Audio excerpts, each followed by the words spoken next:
Anybody hear me now? Because this, I don't need this. Can you guys hear me now?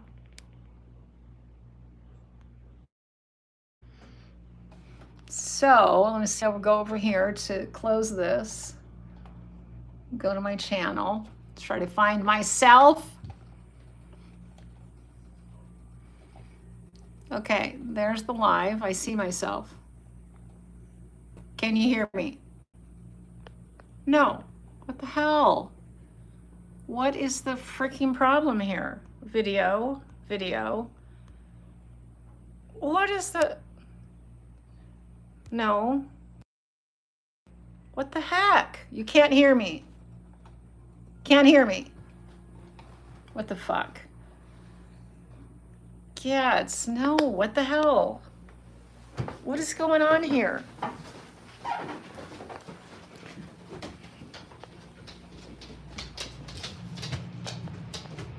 Everybody go lay down. Go fucking lay down. Jesus Christ.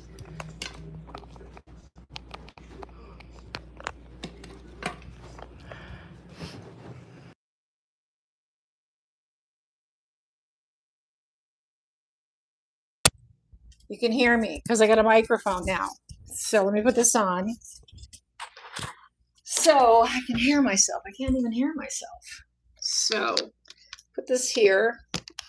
Put my microphone on. And so you can see and hear me now. Great. I've got bad red. Yes. Awesome. Okay. I can see myself in that picture and I can, this one I'm not doing anymore. Okay. Hi, welcome to my live. And this is my opportunity to give you guys a tutorial on some topics that I have created here for you. So that was disconcerting. That kind of freaked me out right there. So that didn't work. I have this whole setup here that's ready to freaking go. And it's just absolutely, now I got grease on here. Hang on. My camera on my phone. There, I got grease on my camera on my phone. I know, it's ridiculous. This is, of course, this would be Divas. This would be Divas podcast, the complete crazy, chaotic fucking podcast. Okay, so I was prepared to do a video for you. Hi, Brinkston, nice to see you. Melissa, Bad Red, Ash, Bad Red, welcome. I can only see part of my stats here. Oh, there, I can see it now. Good.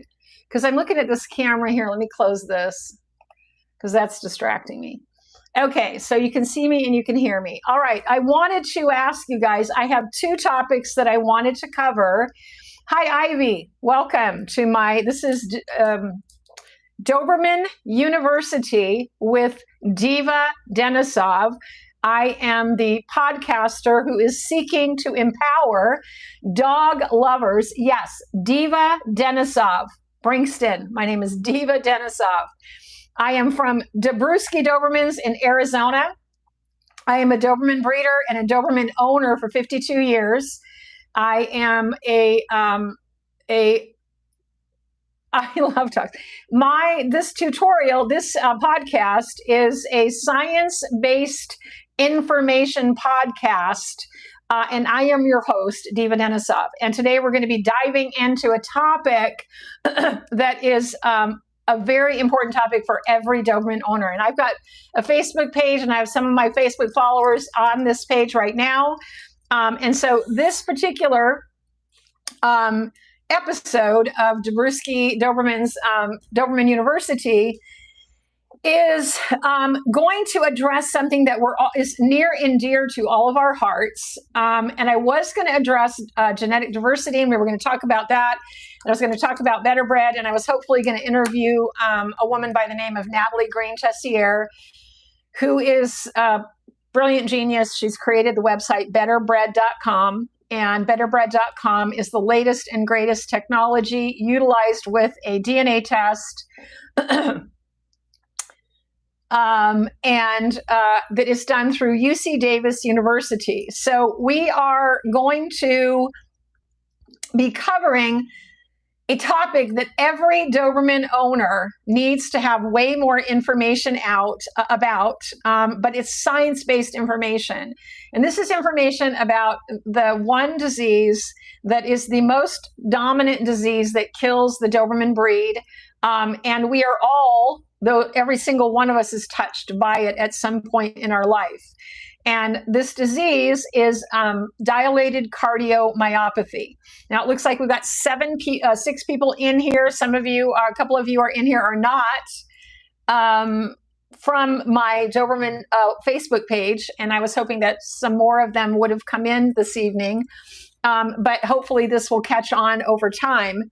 But dilated cardiomyopathy is the number one, thanks Ash, the number one killer of the Doberman breed. And sadly, we have more misinformation about this disease than we have good information. And I am finding that I'm interviewing and talking to breeders from all over the world, and I'm astounded at how little they know about this disease. And so those of you that have the breed, hi, Lotsie. Thank you for the gifts, too, by the way, from Canada. I've got some Canadians in here. The dilated cardiomyopathy conundrum is the plague that all of us are touched by at some point in our life. If you've had a Doberman, and in your lifetime of Dobermans, it's going to touch you. And what it is a heart disease that is genetically based and can be epigenetically affected, meaning that foods, diet, inflammation, and different things can certainly bring it on sooner and exacerbate it. But in the first segment of this podcast, I want to address what dilated cardiomyopathy is. Now, I've created a script for myself, so I'm not just winging it here.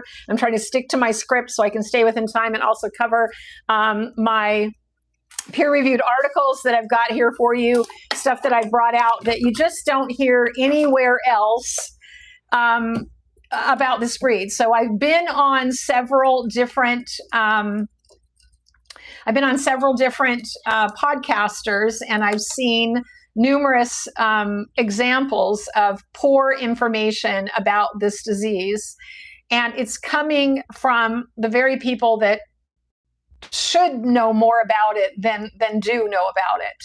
So in my world as a breeder, knowing what I know about this disease and knowing how little other people know, it just pains me to know that people are out buying this dog, trusting people, believing their stories, and coming up with broken hearts and before 10 years of age.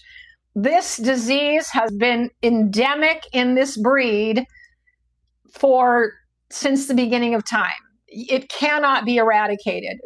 DCM, cancer, cervical instability, bloat are all of the diseases that this breed is going to die of. DCM is the one curse that we just don't understand. DCM stands for dilated cardiomyopathy, and it is a heart disease where the heart muscle becomes enlarged. It's usually the left ventricle is where this starts. It gets weakened by the stretching and the enlargement, and that weakened function causes an eventual congestive heart failure and death in the dog. Cardiomyopathy also affects human beings. And so this breed is killing about 60% of the Doberman breed in European lines. The European lines are affected significantly more so than American lines. 44% of American lines tend to die. So 4 out of 10 of American lines will die of DCM before 10, 6 out of 10 out of European lines. And in some European lines, probably more like 7 or 8. It's more like 70 or 80% lethality. So we have a responsibility as a Doberman owner and Doberman breeders to educate our puppy buyers, to let them know that this disease starts to show up in this breed as early as 2 years of age. Now, I have heard of people that have lost their Doberman at 6 months, 3 months, 18 months, 2 years. So testing modalities are the only way you are going to know if your dog is developing the beginning of this enlargement of the heart. The earlier you know, the earlier you test, finding out if there's any stressors going on, the earlier you can begin the medical treatments that are giving these dogs some more longevity. Now, I've heard of crazy cases of people getting 3 or 4 or 5 years on medication, but usually what you're looking at is because most people find out too late. So unfortunately, not testing your dogs because it's not cost effective isn't going to save you any heartache. So the testing modalities that are out there are expensive.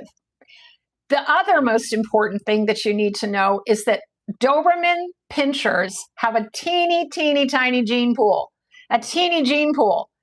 And from that gene pool, we have dozens of what we call popular sires or lethal sires in these pedigrees.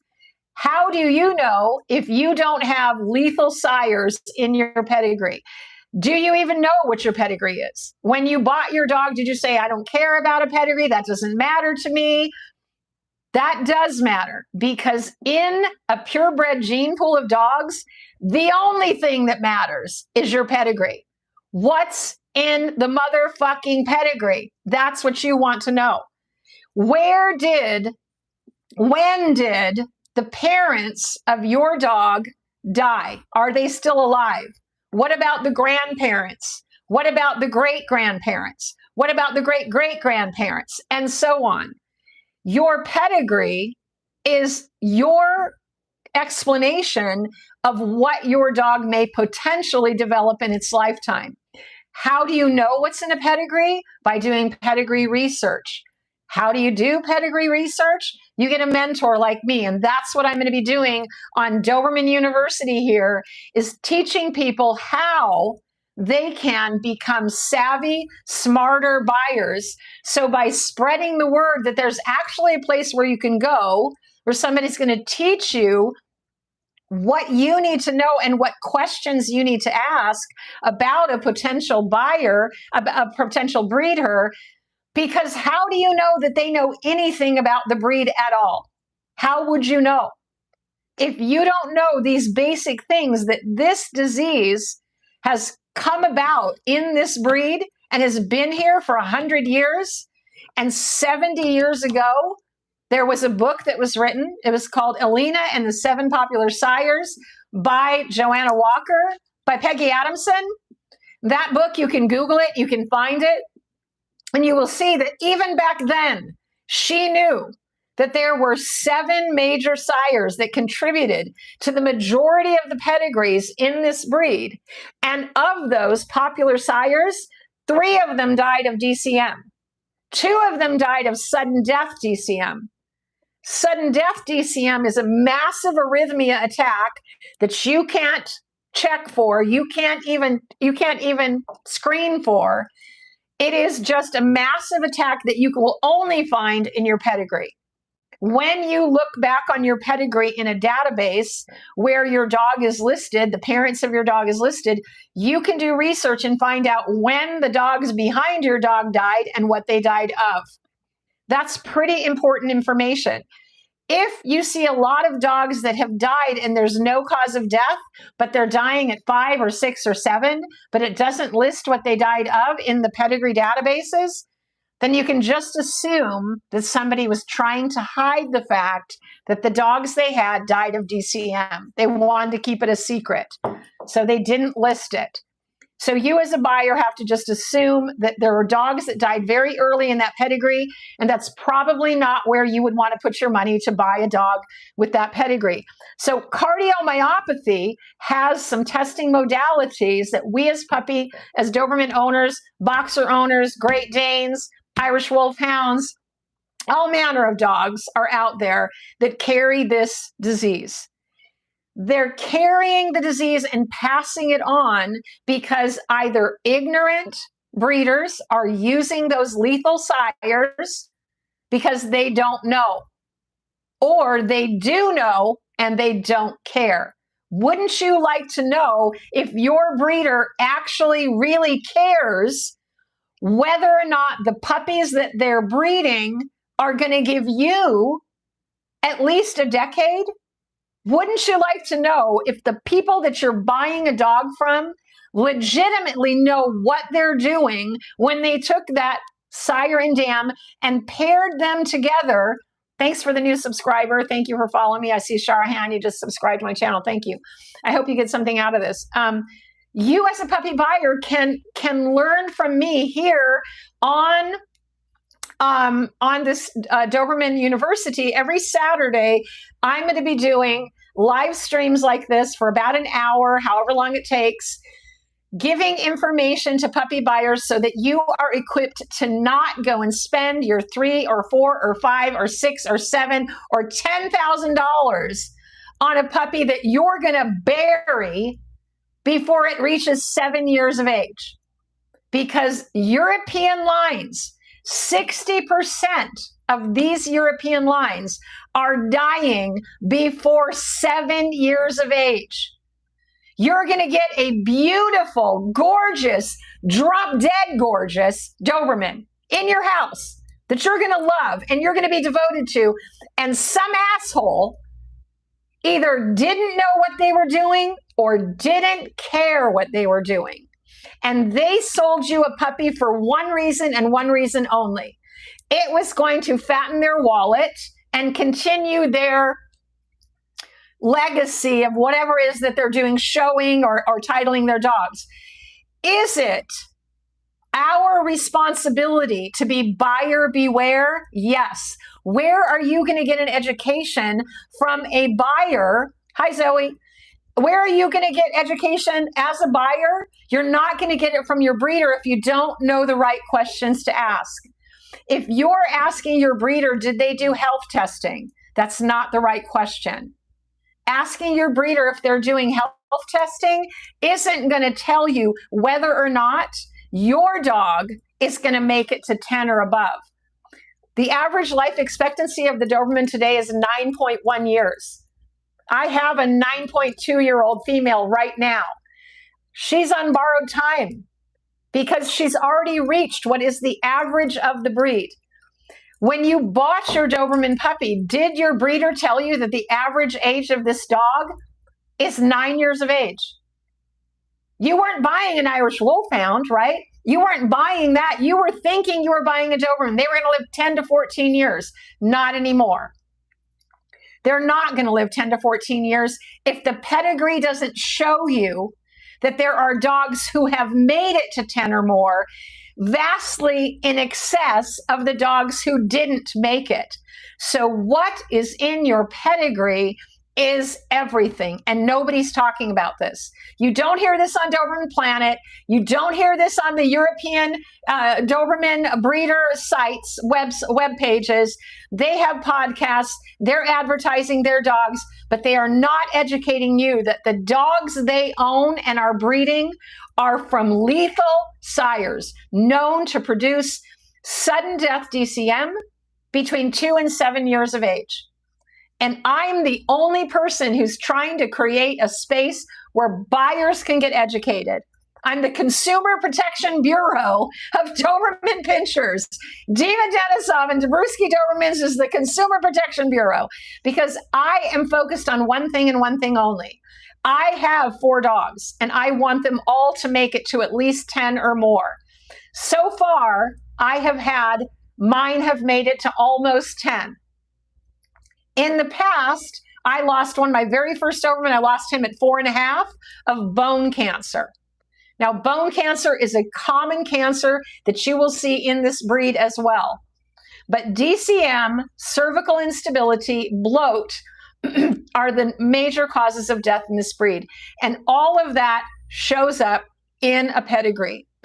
So breeders who are not disclosing their pedigrees or cannot tell you what's in their pedigrees are not where you want to go and buy a dog. So as a testing modality, Doberman Pinscher owners have 4 things that they need to focus on when their dog turns 2 years of age. The most important thing you can do is not DNA testing. DNA testing for DCM 1 and 2 is a scam. It is an inconclusive result telling the buyers about their puppies absolutely nothing. If my dog possesses DCM 1 and 2 genes that are 2 genes of an 80 gene polygenetic disease, if you've got 80 genes and only 2 of them are showing up in a dog, there is no guarantee that that is going to cause your dog to develop DCM. So just because your breeder says, oh yes, we've done the Embark health testing, hi Zoe, and we've done this Embark health testing and our dogs are free, clear of DCM 1 and 2. That doesn't mean shit. It doesn't mean anything.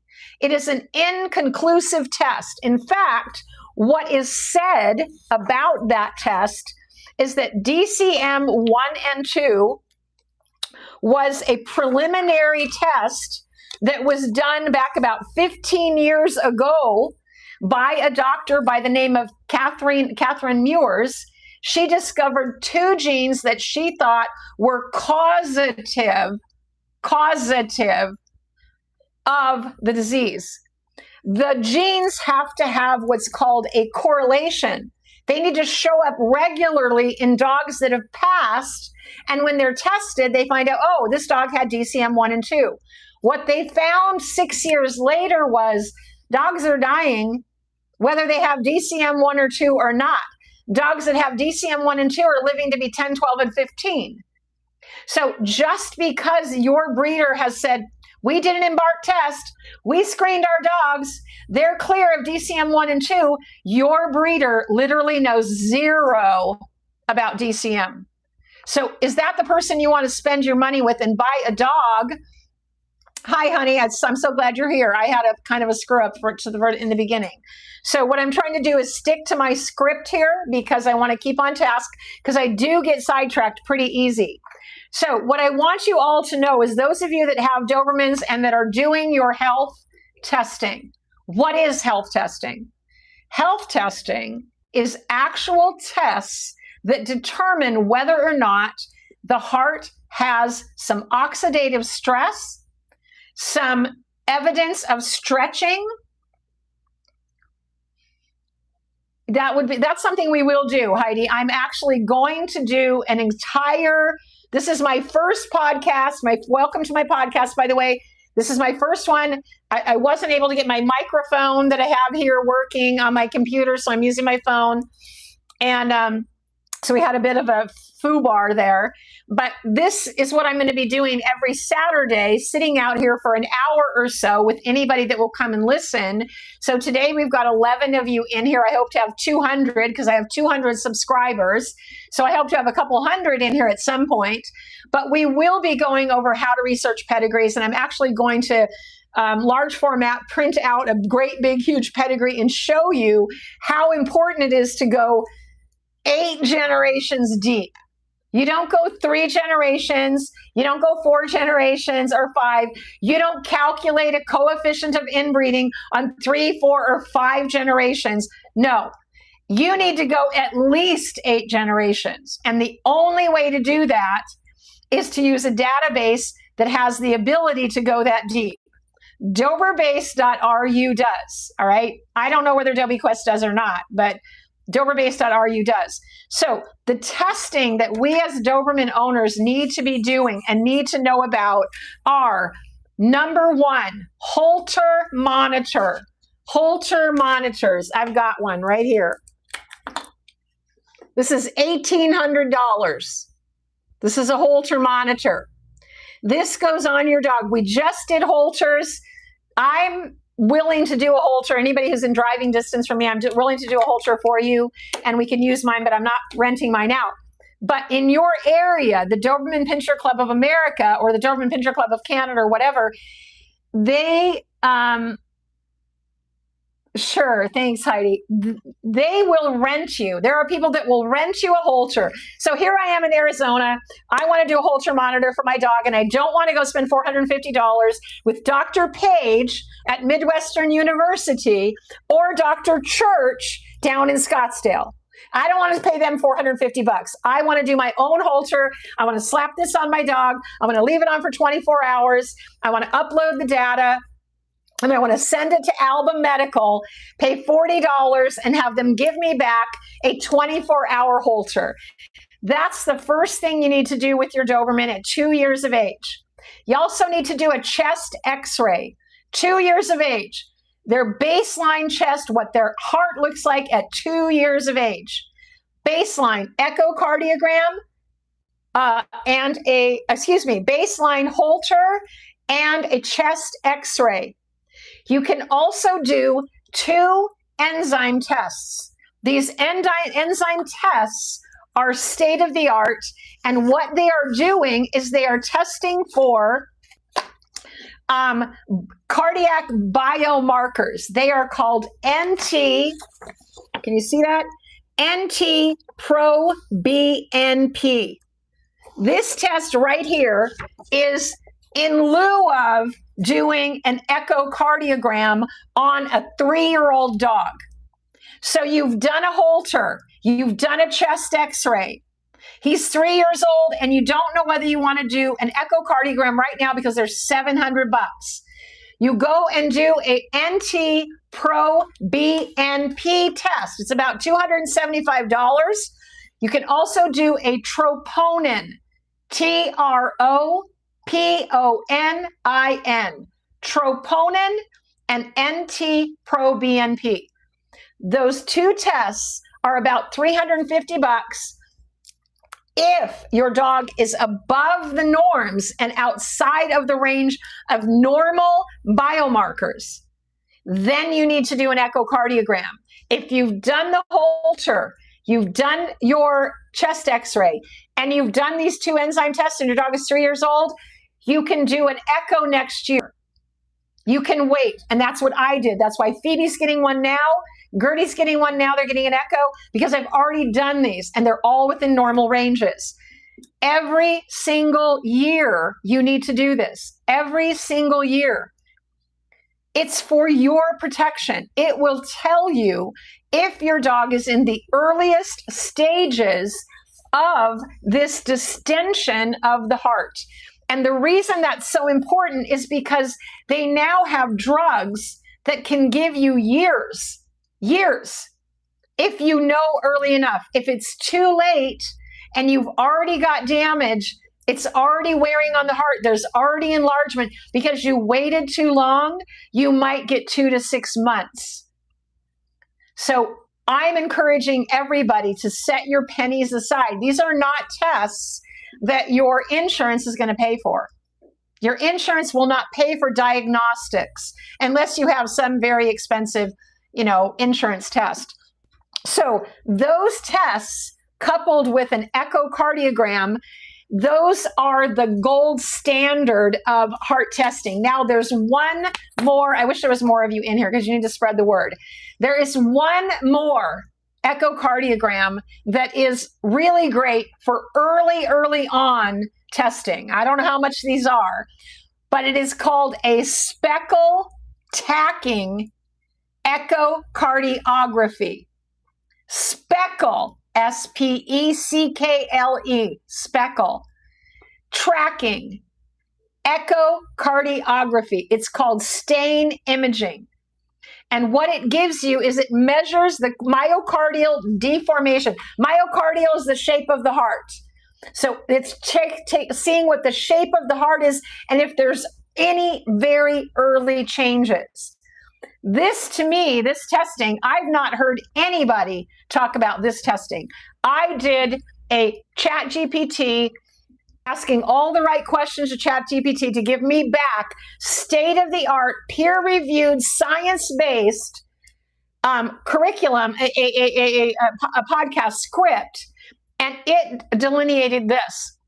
It also lists all the peer-reviewed studies that back this all up. This is not my hyperbole. This is not my ideas or my opinion. This is state-of-the-art science that no other breeders are talking about. Nobody's talking about this. Everybody's just saying, oh, do an Embark test, do a DCM 1 and 2. They do it there, almost a CAT scan. Well, that's what it sounds like. So I'm going to ask my Dr. Page about this because I haven't heard of that. But those are the testing modalities that every puppy buyer should know is part and parcel with owning a Doberman. If you buy a Doberman for $3,000, $4,000, $5,000, $6,000, and you're from this great European breeder, and they've got a fancy, glitzy website, and they've got all their, I'm a trainer, I do this, I do that. Oh, we have all the health testing. We've done all the health testing. Really? What health testing have you done? Oh, we did the Embark DCM 1 and 2 testing, and we know we're clear, so we're good to go. We're breeding like crazy. You need to run from these people. These people do not know what they are talking about. They are breeding a dog that they know little to nothing about. And I am saying they do not deserve the dollars that they are asking for the dogs that they have for sale. The dogs they have for sale are $1,500 dogs because they're going to live to be about 2 to 7 years of age because the breeder himself is not doing this testing. The breeder themselves are not doing this. They don't know this science. They don't know that there's another biomarker test called a lactate test that my mentor, Bitten Johnson of Jotunheim Kennels, was working with Sonia Garcia on, that was created in Europe, but they lacked the funding from any major organization to be able to create a worldwide test for this. But there is another test out there that's a biomarker test that my mentor was helping to create. I learned about pedigrees. I learned about all of this from this breeder who has no DCM in her lines. She's the only lines that has no DCM. But she's not breeding anymore. So finding her lines is tough to find. And they're not very pretty. They look like working lines. So they're lean, long tails, floppy ears, long legs, lanky, not substantive at all. More built like a greyhound. Her dogs are built like a greyhound. And she says that's the way they're supposed to be built. These big, heavy dogs that we're seeing coming out of Europe are grotesque, absolute genetic mutations that were probably bred off of black Connie Corsos. If you did a genetic testing on these dogs, my guess is you would find that 50 years ago, somebody was breeding to Great Danes and Connie Corsos because these are just too big. So the DCM conundrum, people say, oh, we wish we could cure it. Oh, we wish we could. No, you need to get educated about what's in your pedigree, who's in your pedigree, what are the dominant, preponent, lethal sires. This language needs to become common language in the Doberman buying community. What are the dominant, preponent, lethal sires in your pedigree, like Pride of Russia Sidor in European lines, Fedor Del Nazi, Alto Bello lines, Betelgeuse lines, Pride of Russia lines, Vital Screen, Angels and Demons, Hunotera, God, who else? Il Zhivago, Grand Vinco. All of these Eastern European lines are plagued, saturated to the fucking eyeballs with Pride of Russia lines of lethal proponent sires.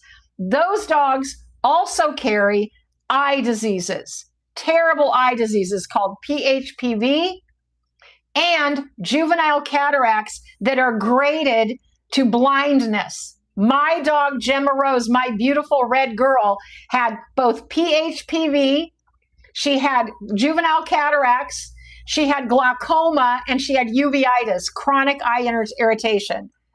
Her lines are plagued with that. Her sister had it much worse, passed it on to her offspring much worse. Anybody who's getting dogs out of Oscar de Padocu needs to check your dogs for eye issues. Oscar de Padocu was producing PHPV. Dogs are born with no eyes at all in these Eastern European lines. And they don't say anything about it. They don't talk about it. They don't test for it. They test for it, but they don't test the puppies. You see, in Europe, you should be testing the puppies before they leave because you can detect PHPV as early as 5 or 6 weeks. So these breeders are not taking their dogs to go get eye exams to clear them. So when I got Gemma Rose, she was 18 months. She ran smack into a tree, knocked herself ass over tea kettle because she didn't see the fucking tree. She had juvenile cataracts so bad.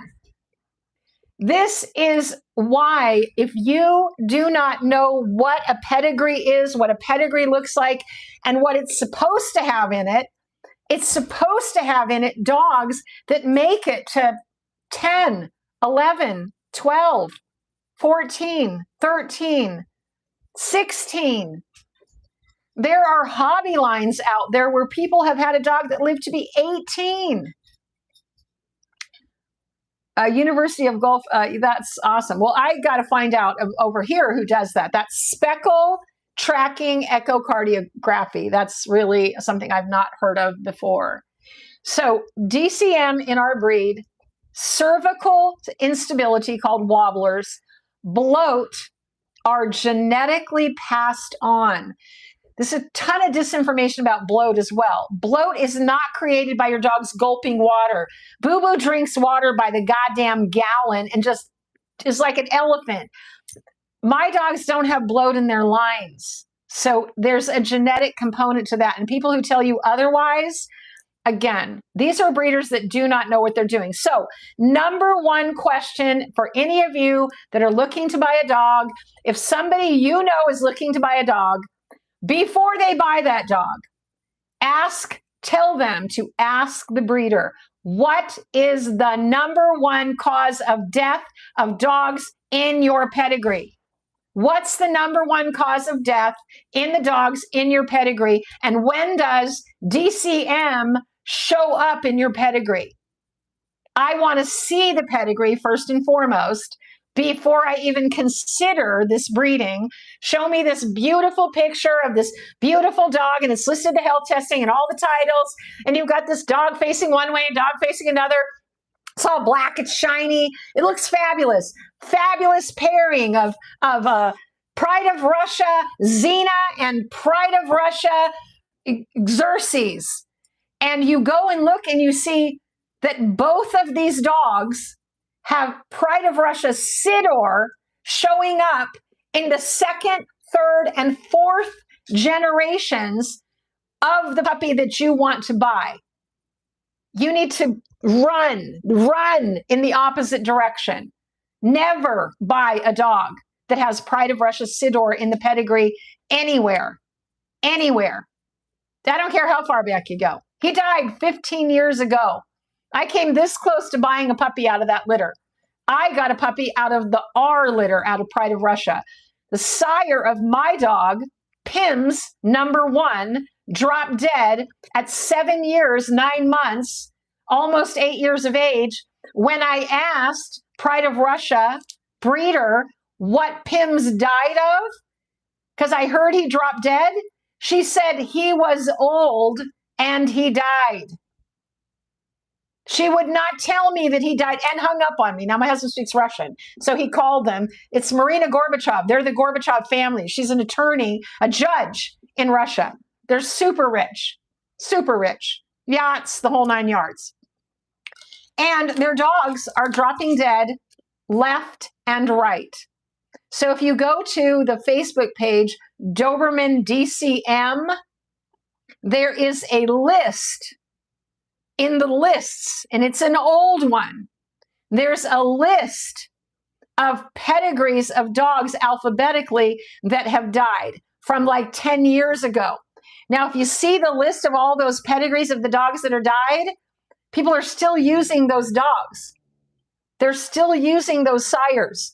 So 10 years later, even more dogs are dying. They're dying sooner because all of the breeders in Europe are using the same popular lethal sires. It's not going to go away until you stop buying their dogs.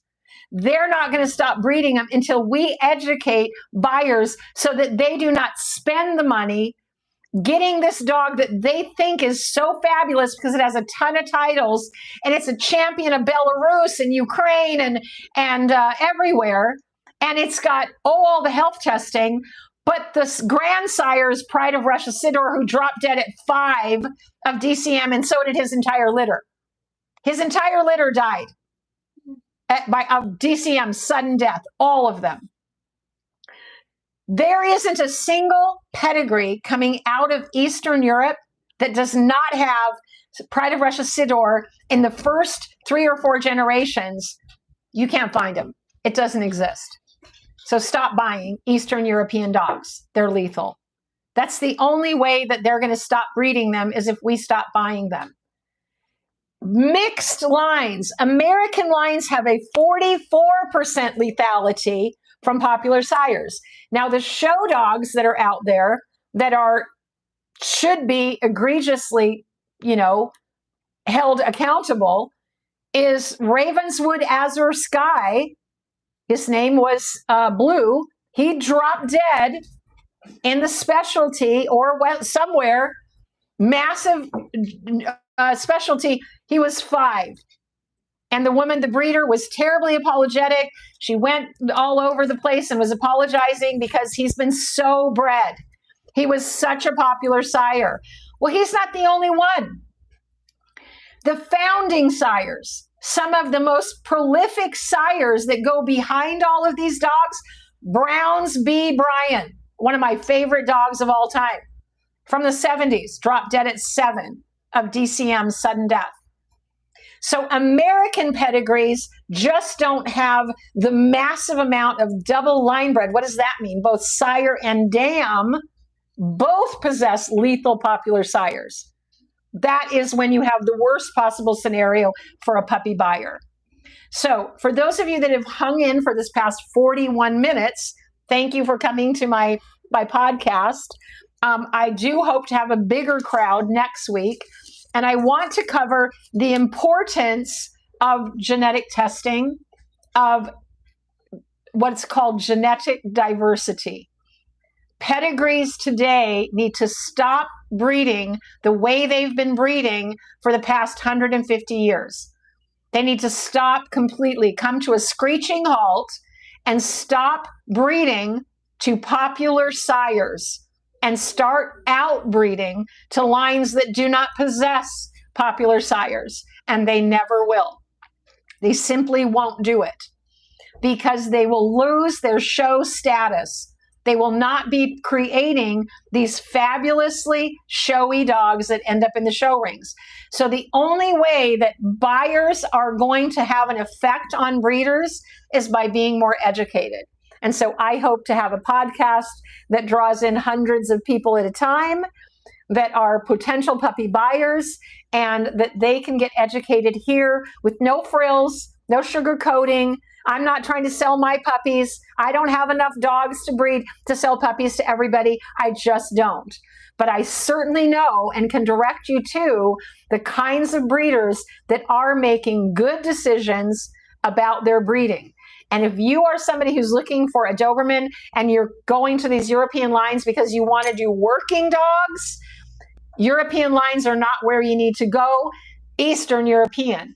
There is European out of Denmark and Norway and Sweden and Germany and even America that have working lines that are focused on dogs for working abilities, not for their beautiful heads, not for a great big huge heavy body, but for dogs that can do work and do protection work. So finding a working line breeder like Apex Breeders back in Ohio or wherever she's at, phenomenal. And there are also wonderful working lines on workingdog.iu. There is a whole website devoted to .eu is working dogs. They don't look like Eastern European lines. So I hope that you got something out of this, and I'm going to be obviously working on my technical abilities on this podcast because I bought this great microphone, which I thought was going to work fabulously, but it's not. So for those of you that did jump in, Jen, thanks for coming in, and Brinkston, thanks. Ash and Lottie was here, and several others. So thank you so much for attending. And anybody that has any questions, I'll be happy to field questions at this moment. Anybody want me to cover anything in particular while you're here, while I'm drinking wine? My dogs are all in here wondering what's going on. I guess you'll have to come with me if you've got any questions. Who's got questions? We're going to take the dogs outside because they're making a big old fuss over here. They want to go out. Heavens. Excuse me. Get out of the way.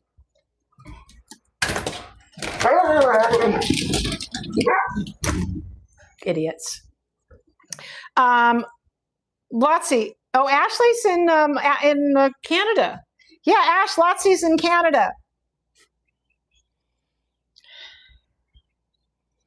And she wants to get, of course, one of my dogs over there. And there's a couple of breeders over there. Natasha and Corinne are both breeding, and they're in, they're in, man, I think they're in,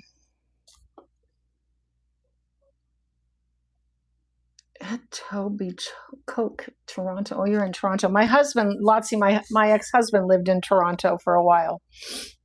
Before he met me, when he met me online, he was in Toronto. And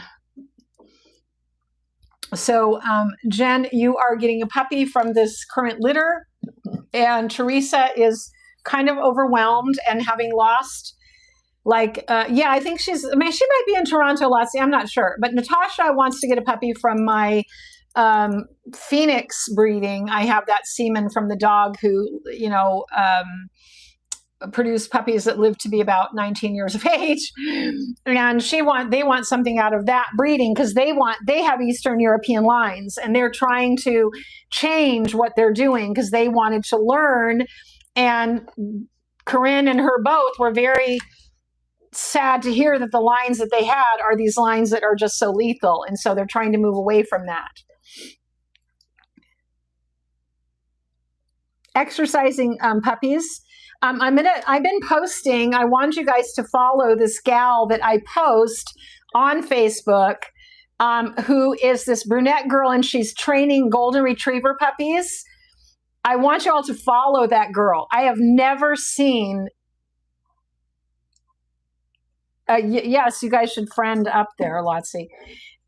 Jen, and everybody that's getting a puppy, if there's anybody still in here, there's a gal on Facebook who is a golden retriever breeder who is hands down probably the most knowledgeable trainer, who has the most creative and best solutions for puppy training I have ever seen in my life. And it's all food and positive reinforcement training. So I highly recommend you follow that girl, Jen. I will post some of her videos so that you can see her. But I have posted some in the past, and she's always got a pair of jeans on, and she's got brown hair, and she's always got about 6 little darling little super blonde little golden retriever puppies. And she's just freaking amazing. So puppy buyers need to follow trainers like that. And yes, she is. Well, that's what she talks about. So growth plates don't close until, especially with long bone dogs like this, actually till they're about a year. So a lot of people start doing bite work and tug of war and stuff like that with their dogs really early. And I know that like a Malinois is a very different puppy than a Doberman puppy. If you have a working lines Doberman puppy, like not from my lines, because my lines are bigger, but if you had a puppy that was like out of Jotunheim Kennels, which is Bitten Johnson's, she had a female that was 27 inches tall, weighed 53 pounds. My adult male was 27 inches tall and weighed 95 pounds. Phoebe was just 90 pounds, and she's 26 inches tall. So heavier bone dogs close their growth plates later. And also, the earlier you start doing really heavy work with them or any really exuberant type stuff, they just don't need a whole lot of activity until they're, walking, not a lot of playing ball, certainly not playing tug of war if you don't know what you're doing. 61 pounds, you know, that's a typical American lines female. Phoebe's out there barking at something. So a typical American line female is going to be 60 to 65 pounds. A European bitch might be 70 to 75 pounds, whereas mine are 70 to 90 pounds. And I don't know why they're so big. I honestly don't fucking know. They're just big. What's going on out here? Quit that barking. Freaking, you know, it's like 110 up here. It's ridiculously hot. Another thing about DCM is that heat exacerbates it. So dogs in Arizona in the summertime, you don't want puppies out in really extreme heat either, because it's just too much. But puppy exercise should be kept to a just minimum, and training should be all the time. Training, you literally need to be walking around with a little food pack on you, where that puppy is just following you everywhere, looking at your every mood, and you're using every opportunity you can to teach them positive reinforcement and reward them with treats. So that trainer is spectacular. So I recommend that. But growth plates for the breed, they don't really close till they're about a year and sometimes 18 months. And males don't really fully mature until they're about 3 years old. And females are pretty mature by about 2. But you're not going to want to do any really heavy work with a puppy, I think, until they're about a year. I just think there's too much potential for damage. I'm sure there are trainers out there that absolutely disagree, but I think that there's plenty of time. There's plenty of time for your dog to be learning these things. And, you know, if you can teach your dog to heel, to sit, to stay, to go to its place, to lay down in a crate, to entertain itself, just by daily interaction and giving them treats, following that one trainer, that's all you got to do in the beginning, Jen. That's all you got to do, because they're super trainable. They're super smart. They want to learn, and they want to follow you anyway. So they're just going to follow you everywhere. So I wanted to let you know, Jen, about the videos and stuff. My videos, I do a lot more videos than Teresa is doing of these puppies. And I also think I've also already told her that she needs to start weaning them, because she's not been supplementing them, and they're actually a little small. I told her they're small. My puppies are much bigger than hers. And even though they're my lines, she doesn't have as much milk as my girls have. And I start feeding them at 3 weeks. I start introducing them to food. And now at 4 weeks is when we start weaning them. So I don't know what she's going to be weaning your puppies on. But when I have my litter, it's going to look very different, because I do videos every single day and I supplement them, and my puppies are just bigger and more robust. And she had just a lot of problems. That's probably one of the tougher litters I've ever seen. And now I think we have one of the puppies is a hydro puppy. I think he's hydrocephalus. I think that the smallest male that we have is a hydro puppy.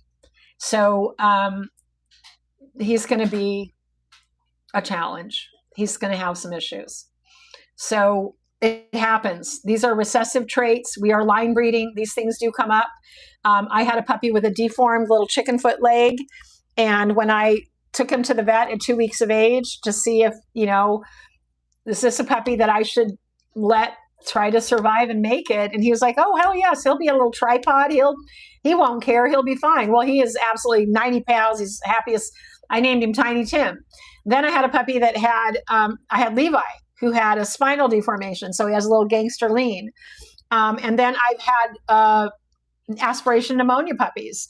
Ruby of my last litter was an aspiration pneumonia puppy. I didn't think she was going to make it.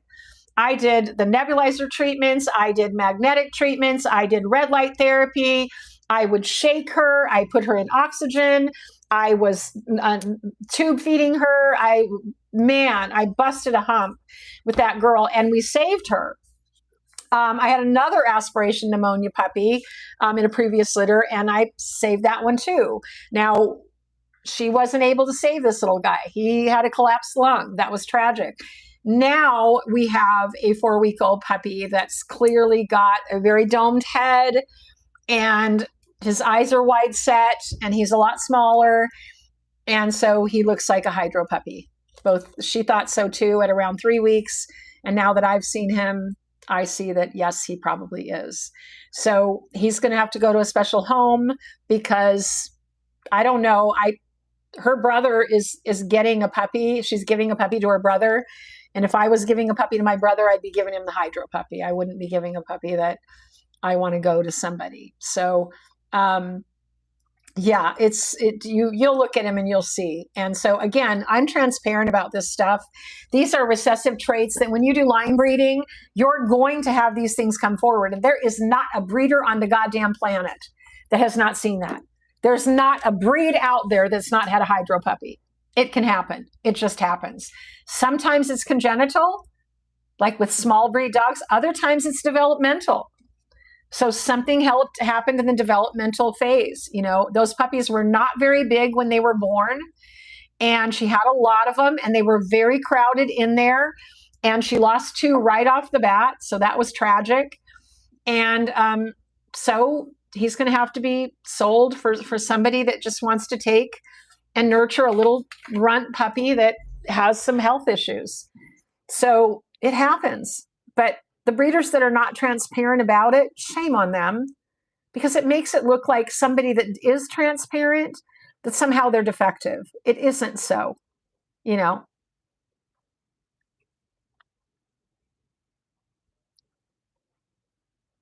Yeah, I'll do that, Jen. That's a good question. But that's stuff that I'll be covering at great length. And you've got a lot of time. 2 years is when you're going to start. You're going to start your first everything at 2 years. And so you've got plenty of time. And as long as you're following along with me and you're coming to these, you're going to constantly hear about this type of testing. You're going to hear about pedigree. You're going to learn a whole lot. A year from now, by the time that dog's 2 years of age, Jen, you're going to know a fucking shitload. You're going to know a lot. And any of you that follow and do this, you're going to learn way more than anybody else that's out there that's talking, because nobody's talking about this. Nobody's doing Nobody's talking about this.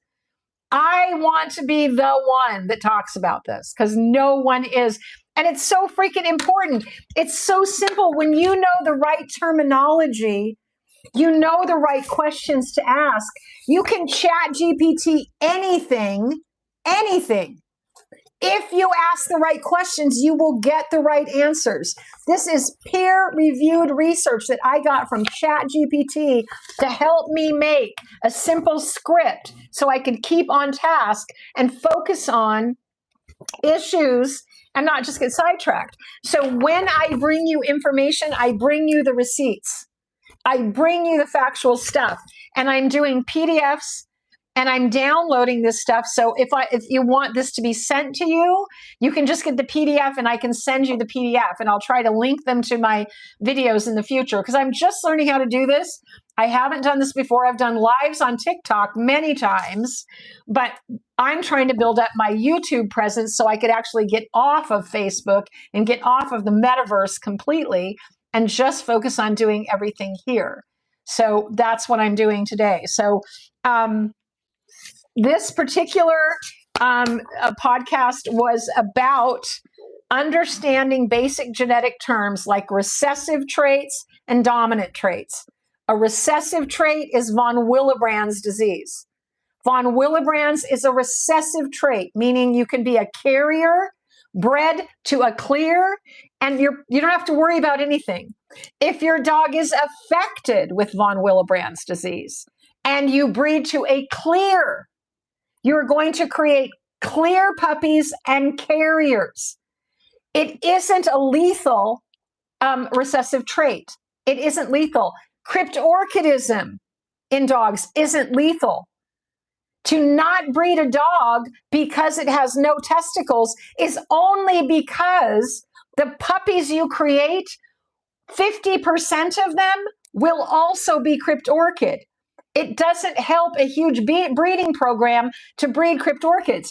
But to eliminate a cryptorchid dog that has a fabulous pedigree, and you're going to lose genetic diversity, you're going to lose everything by losing these pedigrees. Cryptorchidism is the least of my worries. I could give a rat's ass if puppies come up cryptorchid. You're not going to be breeding those puppies anyway. That dog could live to be 17 as a cryptorchid. So to eliminate dogs just because of these minor issues and continue to breed to dogs that died of DCM in the pedigree, died of it, 4, 5, and 6 years old, that's okay to breed to. But you don't want to breed to a dog that doesn't have his nuts when you're breeding for pets, and females are not affected by this, so I'm going to keep females out of this. These are things that buyers need to know. Then they won't buy from idiots. Smart people don't get conned. Smart people are not the mark. That's why Donald Trump likes the poorly educated. Because they're not smart enough to think that shit through. So I'm going to be the one to try to educate the few people that might attend my little live tutorials here and maybe try to get myself on some bigger podcasts. So, understanding these terms, understanding that the DCM conundrum isn't solved by Embark DNA testing. That's not helping. It's not doing anything. So let's stop talking about Embark testing, and the next breeder who tells you they did Embark, ask them if they have done anything else worth health testing. And why are they using Embark? Because it isn't health testing. It's DNA health screening. It's not health testing. Hip x-rays are health testing. A full CBC with liver enzyme values is health testing. A echocardiogram and Holter and eye exams, that's health testing. That's clearing for these things. Hips are an issue in this breed. They're not as bad as Labradors and Golden Retrievers, but they're certainly bad. So there are two types, not strains of DCM. Okay, that Embark test, that information you just said right there, Jen, that's misinformation. There's not a strain of DCM. There is two types of the expression of DCM. So let me read it to you so you understand it. Because I printed that up. Dilated cardiomyopathy is a severe and often fatal cardiac condition. That's okay. That's why I want to correct it. Use the wrong wording so I can correct it. I'm not shaming you. I'm just saying that's a perfect example of why we need education. So I'm going to read this to you. DCM is a fatal cardiac condition affecting many breeds, but Doberman Pinschers disproportionately.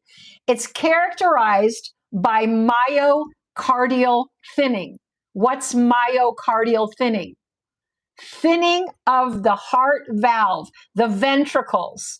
The right and left ventricles are the pumping chambers. The left ventricle, for some reason, is where it starts in this breed. So it is characterized by myocardial thinning and chamber dilation and systolic dysfunction. It doesn't pump correctly. It doesn't pump enough. It has arrhythmias. It's sparking. It's fucked up. It's having issues. While DCM1 and DCM2 were considered proprietary, in other words, they were unidentified mutations from a commercial test that's been marketed as a genetic indicator. But recent peer-reviewed research challenges this clinical relevance, predictive value of that test. Do you understand that? Let me read it again. While DCM1 and 2 are considered, they are a proprietary, unidentified mutation found in a commercial test. Okay. So it's an unidentified mutation that some dogs have either 1 or 2 copies of. 1 copy is heterozygous. You need to know these words. Heterozygous is 1 copy. Homozygous is 2 copies. That means both mother and father gave them that gene. They both carried it. It doesn't mean they are a carrier of DCM. It means they carried these genetic mutations that were found and thought to be correlative to developing the disease, and it's not. That has been marketed, sold, sizzle not the steak, as an indicator of possible development of DCM. However, lots of dogs have dropped dead of it that didn't have it, and dogs living to 15 that have homozygously. They've got DCM 1 and 2, both copies, and they live to be 15. Is that correlative and causative? No. So, recent clinical peer-reviewed studies have challenged the clinical relevance and predictive ability of these tests. Multiple high-quality studies demonstrate limited correlation between carrying these mutations and actual manifestation of the disease. Meaning the presence of DCM 1 or 2 does not equate to inevitable disease. Yep, that's it. That's what I'm saying. And European lines should be tested for DCM 3 and 4 because they are correlative. Is it relative to what we're talking about, Surav? Because I'll be happy to answer a question.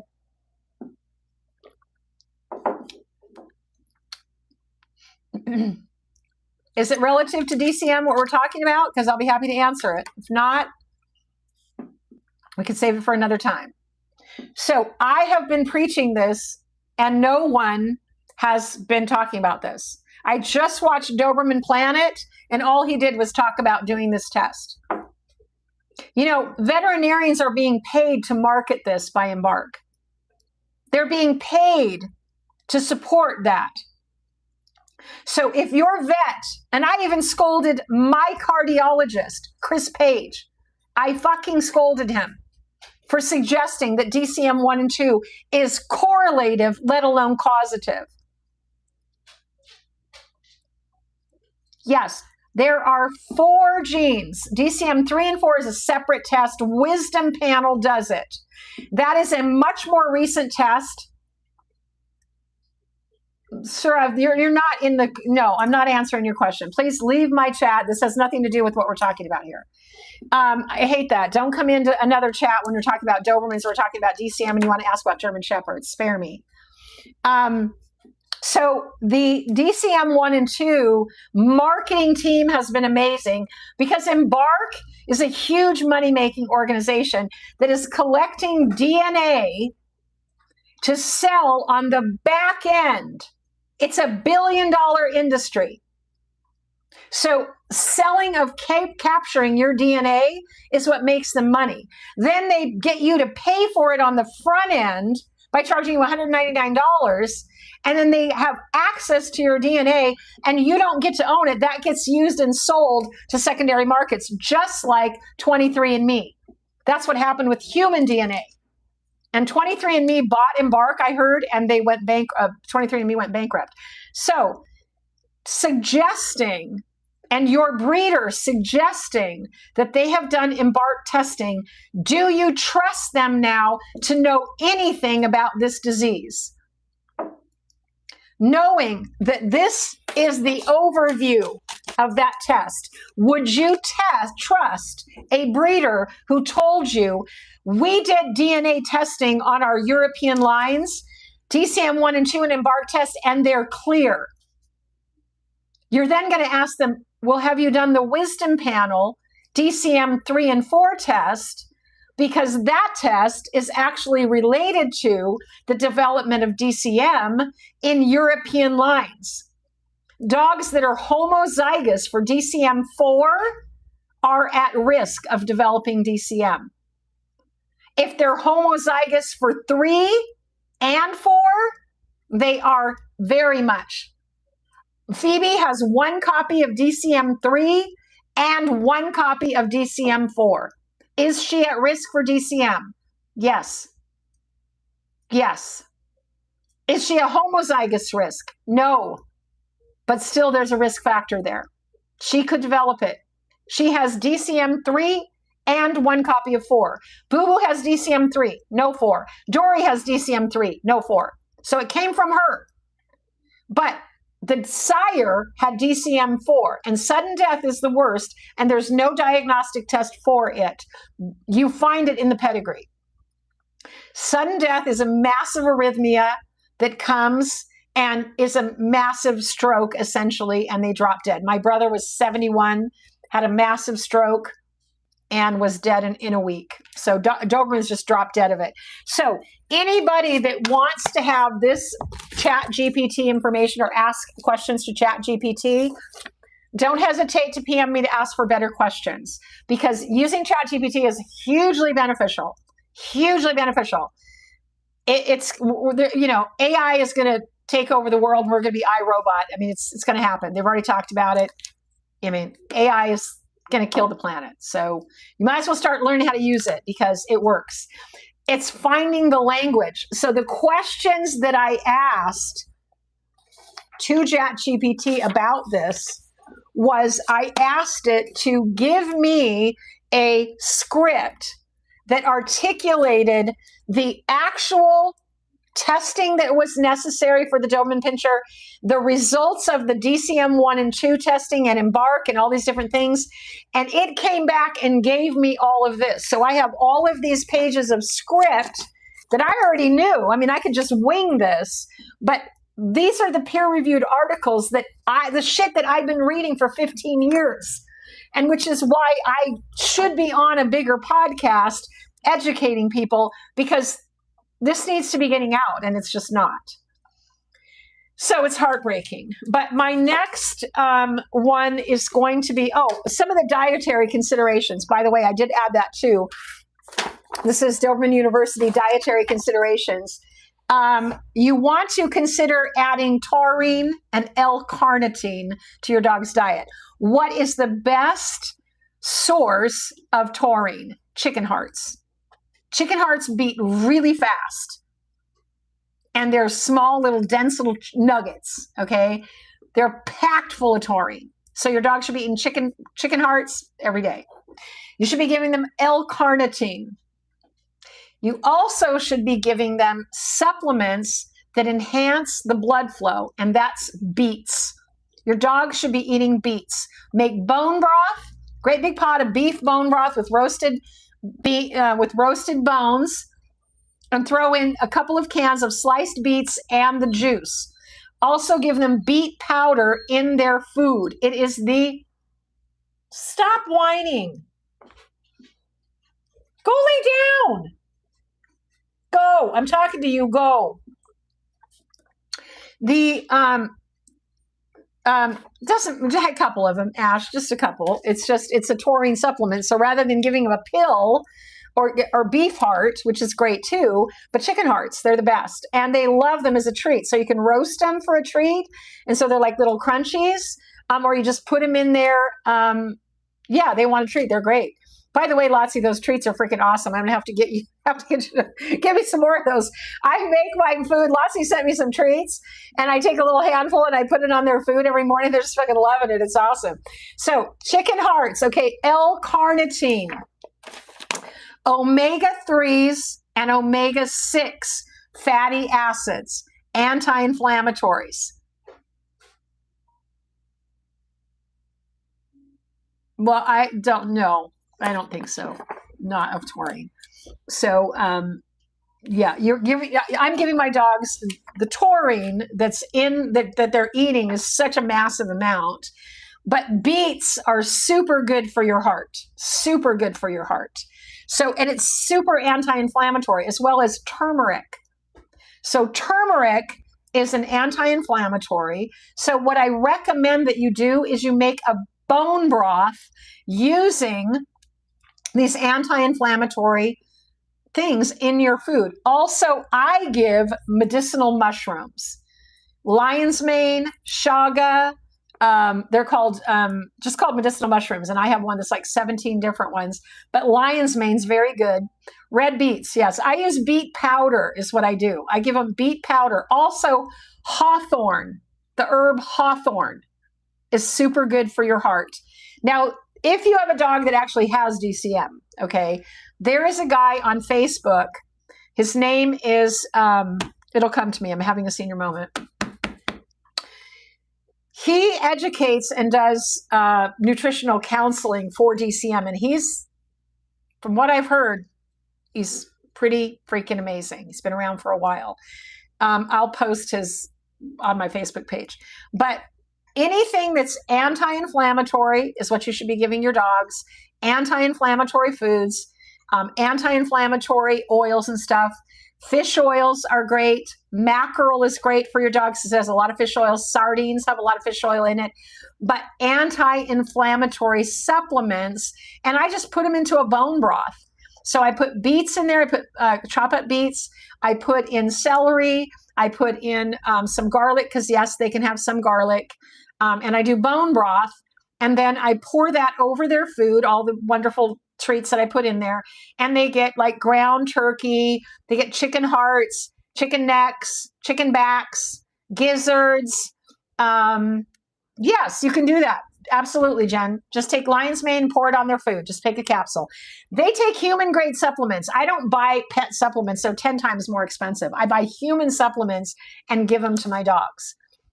So that's what they're getting. But dietary considerations, they said also avoiding dogs, avoiding foods that are I just want you to get a kibble dog food that the first ingredient is real meat, not byproduct meal. Purina products, no, nothing by Purina, ever. Never feed Purina frickin' anything. It's terrible dog food. And I'm sorry, but it's crap. And I won't feed it. So I will get a kibble. I even found a kibble at Tractor Store that has grass-fed beef and grass-fed lamb. Now, if you can afford to get human-grade kibble for your dog, they only live about 10 years. You know what I'm saying? You can give them bottled water. You can give them everything. They only live 10 years. So whatever you're going to spend is going to save you on the back end. So there's some human-grade foods out there that I think are spectacular. One of them is called green tripe food. I don't know what that one is, Ash. I haven't seen that one. Yes, I would give your dog, because they have a higher assimilation than we do. So I would give my dog if I take 1 or 2 capsules, I give them 1 or 2 capsules. Like Dory has arthritis already. So dogs can take aspirin. So I give her an aspirin and a half. I don't give them Rimadyl or, wow, that's expensive, Ash. That's really expensive. Oh, for a month though? Oh no, that's not expensive. I spend $266 a week. I spend $1,000 a month on dog food. But I have 4 dogs, so. But these supplements are very good. And anti-inflammatory foods, green tripe dog food is excellent. Buckley's, Chewy's sells these. Buckley's dog food is very good. I think Signature is a good dog food, but I don't like their kangaroo because I bought kangaroo and my dog's got terrible gas and awful on that. So I don't like that one. But Signature, I think, is a good dog food. And sometimes just because I'm on a budget, I will go to Tractor Store and they have a brand there that has grass-fed beef and grass-fed lamb. And I do feed my dogs ground chicken, ground turkey, chicken necks, chicken backs raw. They eat this raw. They don't eat it cooked. They just eat it raw. Would you guys just go lay down? For fuck's sake. They're just milling around here driving me nuts. Go away. Per dog, 267. Well, you're still, I spend that much easily. I spend $1,000. So if you're going, like, if you're in the United States and you have a Mexican carniceria, okay, Farmina, I haven't really looked into Farmina at all, but it could be good. If it's got lamb is good, but I will tell you the ones I do know are good, and I've found them on Chewy's. And like I said, green tripe is awesome. But if you must have, everybody's got cultural areas where you can get groceries that are cultural. So we have carnicerias here in Arizona and also in California in the West. And we have a store here called Food City in Arizona. So I come out like a voodoo priestess every week because I go in and I get $200 worth of chicken necks, turkey necks and backs. Well, then it's a good food. I would say if it's coming from Italy and it's not being made here, that's definitely a good one. So I get the stuff that is all of the cheap cuts of meat. So turkey necks are awesome. They love turkey necks. Turkey backs, they can eat a whole turkey back. They just decimate it. Then they can have chicken necks. They can have gizzards. They can have hearts. They can have beef liver. They can have kidneys. They can have spleen. They can have stomach, which is called green tripe. Now, green tripe that they use menudo, like tripe from the Mexican store, is no good. If there's any way you can ever get green tripe for your dog, if you have any skin conditions, any allergies, any of that kind of stuff, get green tripe. If you have a slaughterhouse nearby and they slaughter cattle and you ask them if you can have the stomach and if they will grind up the stomach for you, just shake out the grass, shake out the food and grind up the stomach and give you that stomach.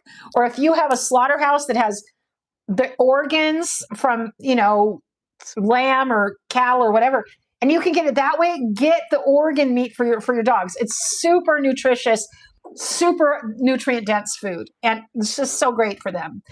And if you are trying to feed a little bit of a less inflammatory diet, then go raw, because raw is anti-inflammatory. It's kibble that's inflammatory.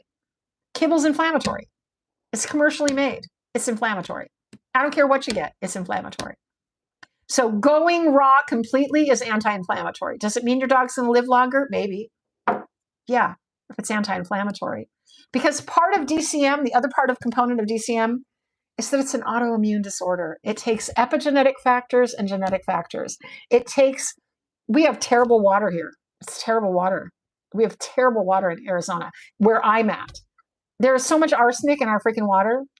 So I have a water filter, and I have changed my filter like every couple of weeks, and I take tap water and I filter it out. But there was a time when I was feeding my dogs bottled water because it's $1, and I'm like, they're not going to live that long. So anything you can do to make their diet anti-inflammatory, and whatever you can afford in your budget, go big. Go big. You're not going to regret it. You give them everything you possibly can and do the best you can. But this condition can be exacerbated by stress, by toxins, by foods, and can cause epigenetic factors that cause an inflammatory trigger, and it can express. So that's why it's so important to test and test early.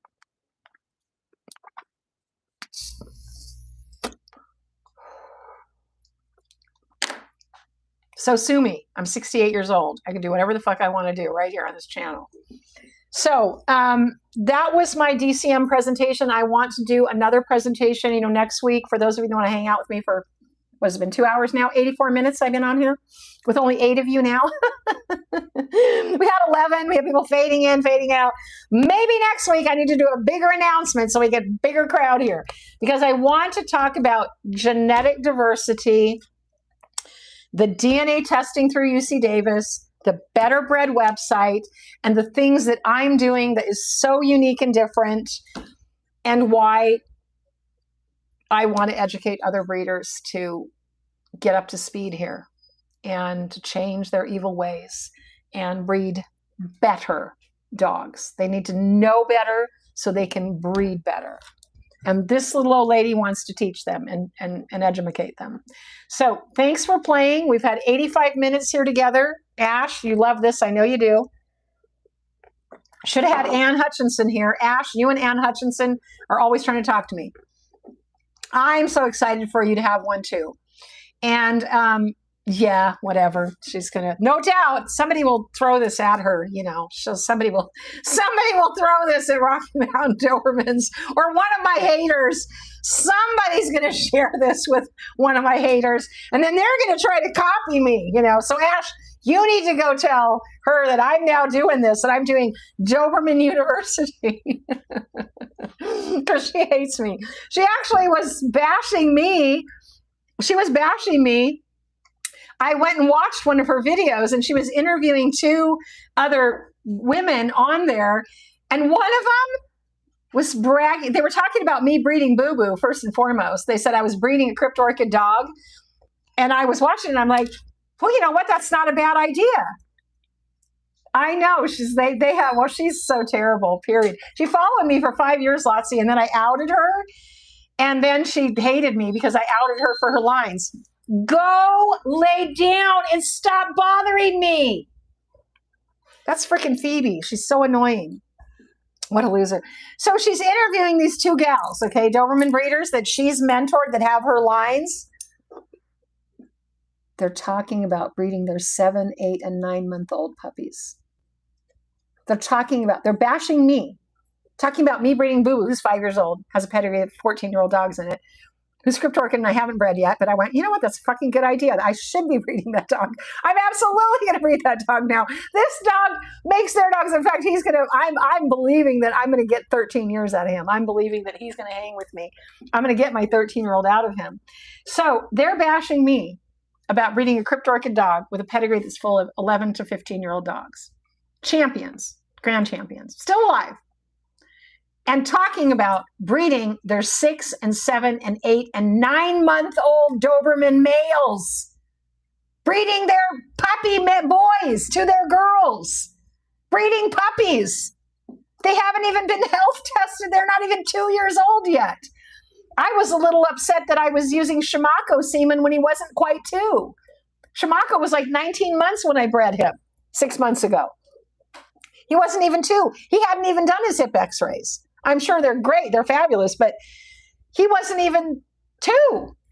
But Rocky Mountain Dobermans is bashing me while talking to two of her breeders that they're breeding their puppies that are less than a year old.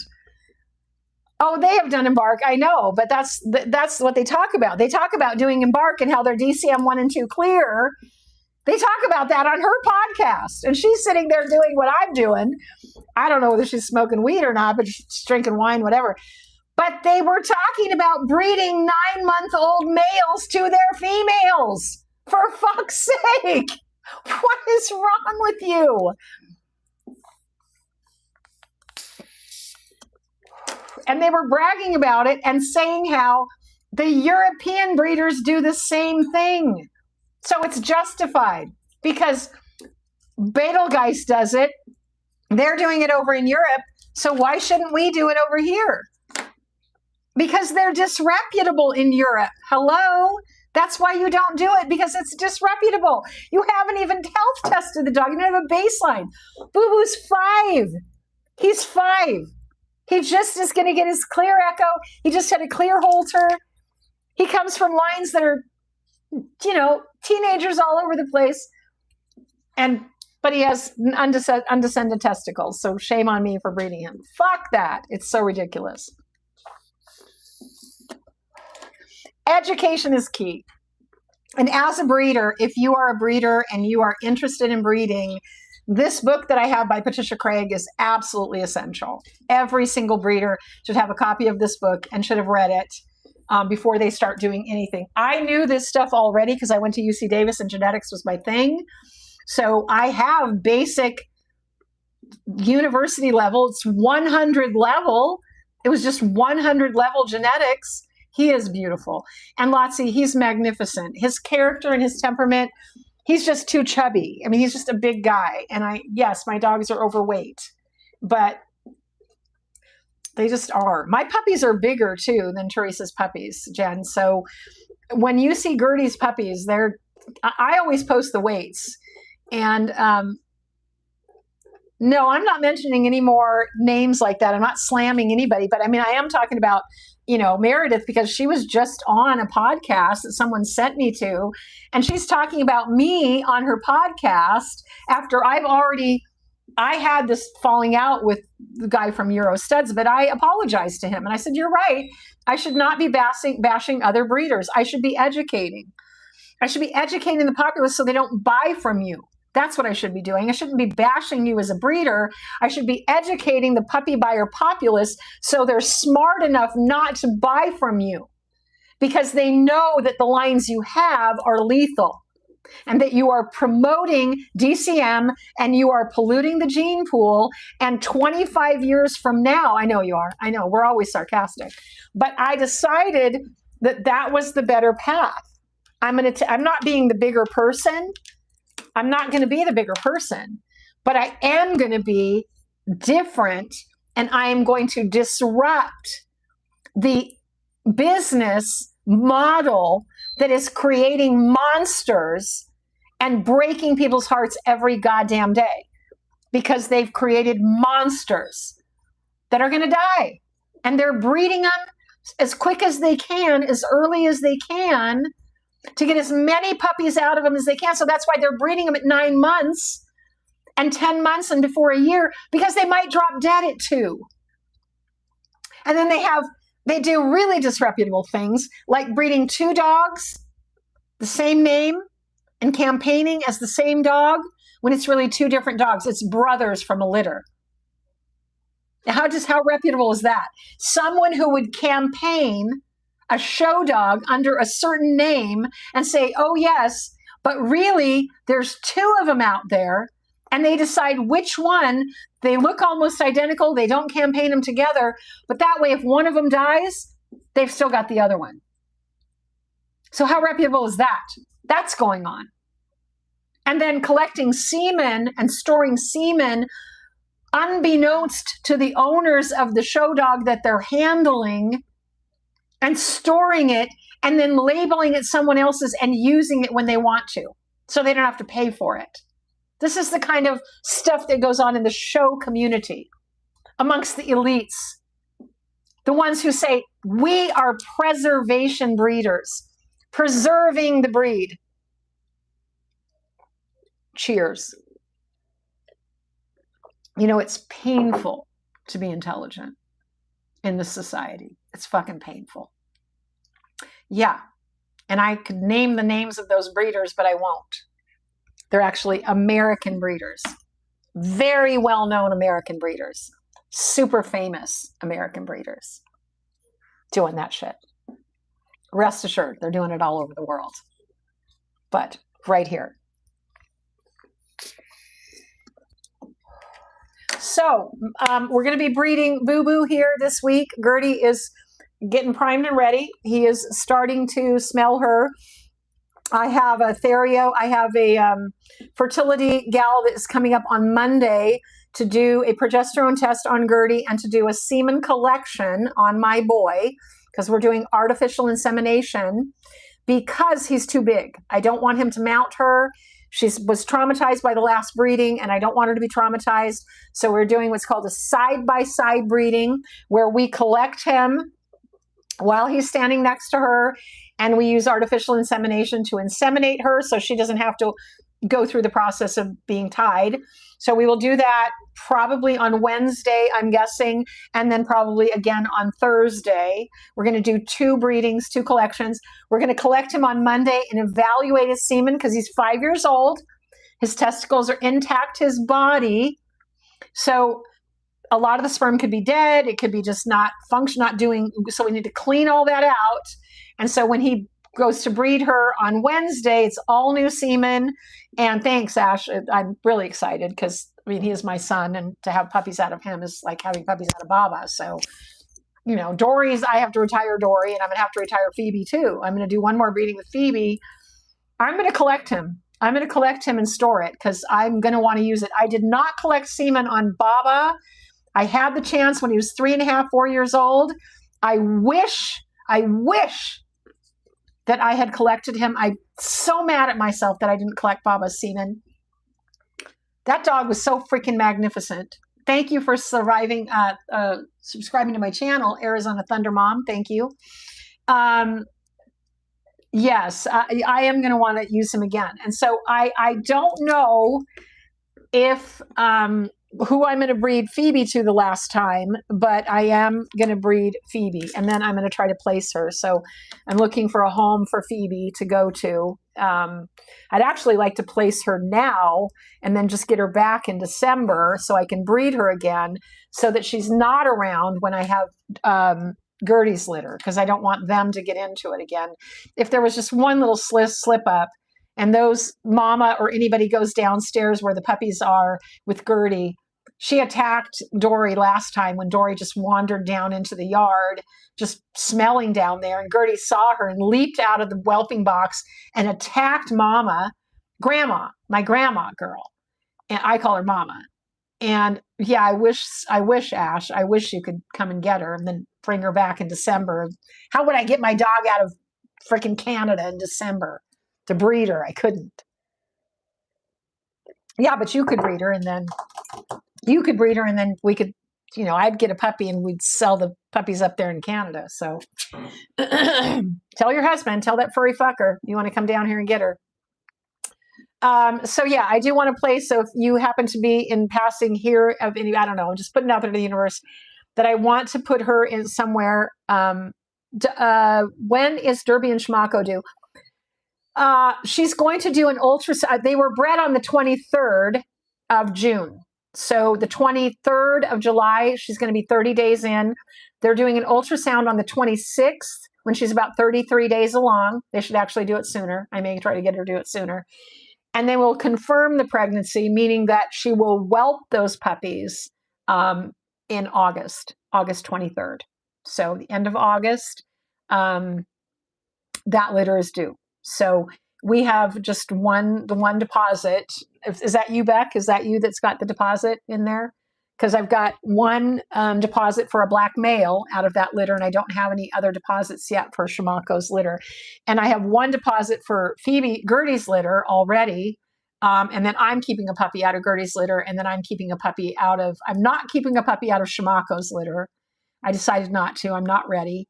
I found some stuff in Schmacko's pedigree that I'm not proud of, actually. There's some DCM deaths in there. So I'm a little concerned. But he's been bred to a lot of people, and everybody's using him. And I'm preaching this stuff, so I'm just saying that it's there. So it could happen. And we all need to know that because it's there. It's just there. I didn't see it. I bred him twice, and then somebody pointed it out to me in the pedigree that he was like double line bred on this one dog.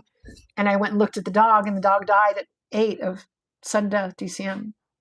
So it's in there.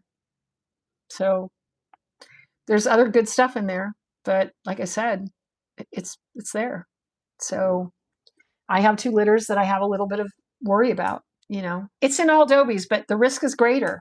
I mean, that's the whole point of this education, is that the closer to your puppy that you have a dog that did die of that, the higher the risk. And if it's in there more than once, it's twice that risk. If it's 3 times, it's 3 times in that pedigree for him. So it's back there in the 3rd generation, and it's back in the 4th generation. It's on both sides. So it's a pedigree that I would have avoided, absolutely would have avoided, had I done deeper research. Am I ashamed of myself? Yeah, I am. I'm straight up ashamed of myself that I didn't do the better research. I literally cursorily looked at that pedigree and went, oh, that's Trottle. Oh, that's Black Shadow. Oh, those guys live, that's a great line. I love that. So I just got all excited and looked at it. And then on the Dobie Quest website, you can actually click on the little blue link that's in the pedigree. You can click on it and go see the dog. And when I clicked on this dog that was triple line bred in there, that's when I saw that I hadn't even seen it before, because it's posted off on the side. And so when I looked, I was like, oh my God, that freaking dog died at 8 of sudden death. And this is in there 3 times. So yes, it's concerning. But bred to a line that's incredibly diverse. This is where we try to move away from that and dilute that. Will all of these puppies make it to 10 in every litter I've produced? Absolutely not. No fucking way. There is no way I or anyone is going to escape the reality that I will have people's broken hearts. I will break somebody's fucking heart. And I will feel like shit. I will feel like shit. It will fucking crush me and kill me. But I keep breeding because I have to keep educating. I have to keep moving forward. I accept my mistakes and I accept the pain of it that will come. When any of you puppy buyers come and tell me that your dog dropped dead at 7 of DCM, sudden death, I'm going to be fucking drinking. Like I'm going to be really hurting bad. And it's going to happen.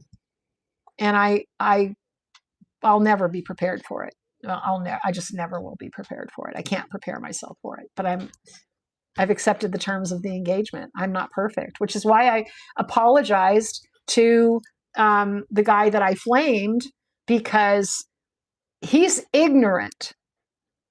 All right. He's ignorant. And he's doing these things. It's when you know better and you find you did something like that, that's really hard to forgive yourself. So I'm really good at beating myself up. I don't need anybody else to do it. I'm really fucking good at it. So I will always own my shit, and I will be transparent, and I will always tell the truth about what I'm doing and when I make a mistake. And hopefully that will make a difference, but it's not going to mend anybody's broken heart. It's just not. We're going to suffer. You're all going to suffer. We're all going to suffer. We're just going to. So when mine go, and every day I wonder, when I take my dogs out and I let them out in the yard, do you know how many people have let their dogs out in the yard to go to pee at night and they didn't come back because they dropped dead in the yard? Do you know how many people that's happened to? Millions. So I'm always worried when Boo Boo doesn't come back, when he's out there for too long, Thanks, Jen. I am. And there are others. It's just they're few and far between. Now, I can refer people to, and I do. Now, I refer people all the time that call me and say, oh, well, how much are your puppies? And I say, well, they're a lot. For probably the average person, they're a lot. $4,500 is a chunk of change, but I'm not going to make any excuses for it. Rocky Mountain Dobermans charges $5,500 to $6,500. Candy-coated Dobermans who's breeding to what are those? Leopard dogs? She's got Merle Dobermans for $6,000. She's selling Merle Dobermans for $6,000, and I'm overcharging for my dogs, and they're $4,500. They're going to be $5,000 here soon because everything's more expensive. The tariffs on everything we're trying to get Catahoulas. Yeah, they were Catahoulas. And so they're just unabashedly. And this guy from the UK asked me about getting a dog. And he said the dogs in Ukraine, he's talking to a breeder in Ukraine, they're $10,000. And they're all fucking double line bred on sitter. $10,000 puppies. So mine are a freaking bargain at $4,500 to $5,500. They're a bargain. And it's just a crazy, crazy world out here where people think they can demand this kind of money. Yeah, but I just need, I so appreciate you, Ash, and I appreciate all of you that are still here. It's just such a different, it's so different. Nobody is doing this. No one is doing it. And I'm just the only one. And I just don't have a big enough platform yet. Maybe a year from now, I hope a year from now I do, so it's all I can do. It's all I can do. So one day at a time, one puppy at a time, and everyone that is buying puppies from me and getting in line for the next litters, I want them to be fully advised that every litter I create, it's a crapshoot. I'm the Tesla. No, I'm not. I hate Tesla. I'm not Tesla at all. No, I'm the new Chinese. No, I'm the new Mexican electric car. Do you hear that? Mexico just created an amazing electric car. I want to get one when I move to Mexico. I just need to find out what the name of it is. Yeah. Well, guys, I've been out here with you for an hour and a half. And Rolls Royce. Yes, I'm the Rolls Royce. Yeah, but those fuckers break down. No. I got to come up with a much better car than that. I'm the Genesis. I'm the Genesis of Dobermans. They're like the top of the line Hyundai, right? They're super good. So, would you stop? Oh my God, they're so fucking neurotic. It's 110 out there. You don't want to go out. Jesus criminy. Y'all. So, thank you. I put eyelashes on because my eyelashes are so... But you know what? I don't have any filters here. This is not a filter. These are all motherfucking wrinkles. I got a lot of them. So some of those videos you see me, Jen, where I've got the perfectly scanned, that's my freaking filters. I'm a cheater. Cheater big time. So thank you. I feel pretty good about myself. Lost a lot of weight and feel like I've looked younger than I've ever looked. You know, I'm pushing 70 uphill at light speed here. I'll be 68 years old September 11th. Gertie's litter will be born right after my 68th. Oh, genius Tesla. That's Nikolai Tesla. Yeah, I'm the Nikolai Tesla of Dobermans. That's me. I'm the Nikolai. No, actually, that is Natalie Green Tessier, and I do hope we get a chance to meet her. I do hope I get to do a live podcast with her because she is freaking a genius. She's a true genius. She also has ADHD and autistic, and so she's got some meds now, and she's working on her meds because she hasn't had any. So, well, guys, I'm going to go. My dogs keep just circling around over here like a couple of sharks because apparently they want to go outside again. I don't know why, because it's 100 degrees. But so I'm going to end this podcast and let you know that tomorrow, next Saturday, spread the word in the group. You know, make sure people remember to come and attend because it was great. And next week, we will talk about genetic diversity and why it's so important and what it means. And you guys are just going to get smarter and smarter and smarter. I know your husband's a brainiac.